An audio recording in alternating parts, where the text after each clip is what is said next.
message ce matin, c'est parle à tes problèmes. Amen.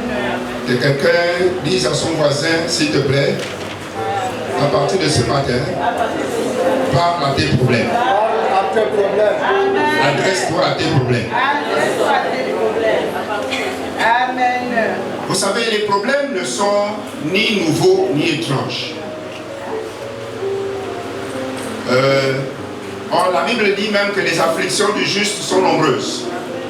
C'est-à-dire que y a des gens qui vont vous dire que quand j'étais dans le monde, je n'avais pas les problèmes que j'ai depuis que je suis en Christ. Pourquoi? Parce qu'en Christ, nous résolvons nos problèmes par la foi. Amen. Dans le monde, pour résoudre son problème, on a 1000 autres possibilités sauf la foi. Alléluia. Amen. On a 1000 possibilités. On a l'Unganga, on a les parents, on a les amis, on a toutes sortes de choses. On a la truanderie, la tromperie. Il y a 1000 façons de régler ces problèmes dans le monde. Mais lorsque vous devenez enfant de Dieu, vos problèmes ne sont réglés que par la foi. C'est pourquoi la Bible dit le juste vivra par la foi. Donc les problèmes ne sont ni nouveaux ni étranges. Ok?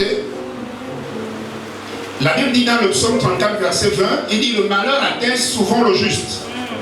Mais l'Éternel l'en délivre toujours. Amen. Et on se pose la question, mais Seigneur, je prie. Je règle un problème, un autre problème arrive. Est-ce que je suis dans la bonne église? Est-ce que je prie de la bonne façon? Est-ce que j'ai le bon prophète? Est-ce que j'ai le bon pasteur? La réponse est ici. David dit, le malheur atteint souvent le juste. Mais l'Éternel en délivre toujours. Donc on va souvent avoir des problèmes. En fait, le diable veut vous cibler en termes de problèmes plus qu'il ne cible d'autres personnes. Vous êtes son terrain de bataille. Pourquoi? Parce qu'à chaque fois que vous gagnez un combat, votre foi grandit. Amen. À chaque fois que vous gagnez une victoire, votre foi se raffermit. Amen. Et c'est comme ça que Dieu construit votre foi. Amen. Est-ce que quelqu'un m'entend ici? C'est comme ça que Dieu construit votre foi à travers les batailles et à travers les victoires. Le malheur atteint souvent le juste. Donc quand le malheur va arriver, tu dois comprendre que c'est écrit. Amen. Mais ce qui est aussi écrit, c'est que l'Éternel en délivre comment? Toujours. Ça peut prendre 2 mois, ça peut prendre 6 mois, ça peut prendre le nombre d'années que ça peut prendre. Mais l'Éternel en délivre toujours. Amen. Donc pense à tes problèmes que tu as ce matin. Dieu délivre toujours le juste. Amen. La Bible dit dans ce texte que Dieu a appelé Ézéchiel. Il lui a amené dans une vallée d'ossements desséchés. Donc cette vallée était comme un cimetière. Quand on dit les eaux et une vallée d'ossements desséchés, traduisez ça par cimetière, c'est-à-dire que le Seigneur te prend de ton quartier et il t'amène à Minoubé. Un cimetière déjà fermé. Les derniers morts ont été enterrés il y a 10 ans.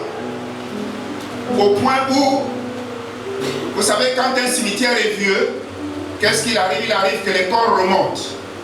Les eaux remontent. C'est-à-dire que quand on enterre quelqu'un, on l'enterre très profondément.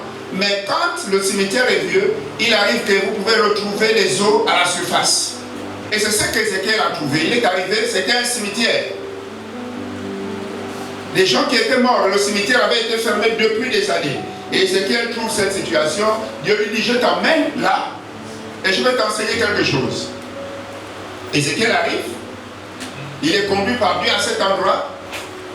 Et Dieu lui dit, fils de l'homme, regarde ce cimetière. Regarde ces gens qui sont enterrés au cimetière de Minoubé depuis des années.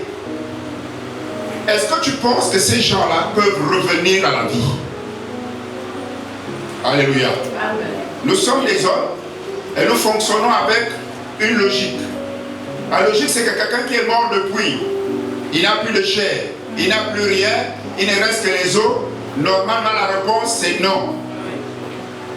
Ok? Amen. Entre nous, même si nous devons prier à parole vivante, on va à Minoubé, on trouve des corps enterrés depuis longtemps, Et je pose la question, Pasteur Simon, ce corps-là qui est là, depuis, on l'a enterré en 1950, est-ce qu'il peut revivre?